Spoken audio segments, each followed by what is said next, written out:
Early in the morning ఎందుకు water తాగాలి? So పొద్దున్న లేవగానే ఏమవుతుందంటే మన బాడీ నైట్ టైం అనేది డీహైడ్రేషన్ అవుతుందండి. సో ఎప్పుడైతే బాడీ డీహైడ్రేషన్ అవుతుందో మార్నింగ్ లేవగానే మనం వాటర్ తాగడం వల్ల బాడీ రికవర్ అవుతుంది మన డీహైడ్రేషన్ నుంచి.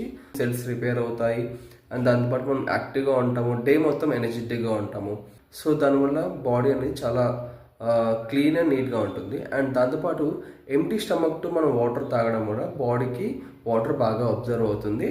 అండ్ దాంతోపాటు చాలామందికి ఏంటంటే మోషన్ ప్రాబ్లం కావచ్చు, గట్ హెల్త్ సంబంధించిన ప్రాబ్లమ్స్ వస్తుంటాయి. సరిగ్గా మోషన్ అవ్వదు, లేదంటే గట్ సంబంధించి ఇబ్బందిగా ఉంటుంది. సో అలాంటి వాళ్ళు ఏంటంటే early in the morning water తాగడం వల్ల ఎంటీ స్టమక్తోని వాళ్ళు క్లీన్ మోషన్ అనేది జరగడానికి ఉంటుంది అనమాట. సో కొంతమంది ఏం చేస్తారంటే ఎట్ ఏ టైమ్గా 1 లీటర్ 2 లీటర్స్ వాటర్ తాగుతుంటారు. సో అలా తాగడం వల్ల హెల్త్ ఛాన్సెస్ ఎక్కువగా ఉంటాయండి. లైక్ హెడ్ఏక్ రావడము, మూడీ అవుట్గా ఉండడము, కొంచెం డిస్టర్బెన్స్గా అనిపించడం జరుగుతుంటుంది. సో అలా కాకుండా ఒక 500 ml లేదా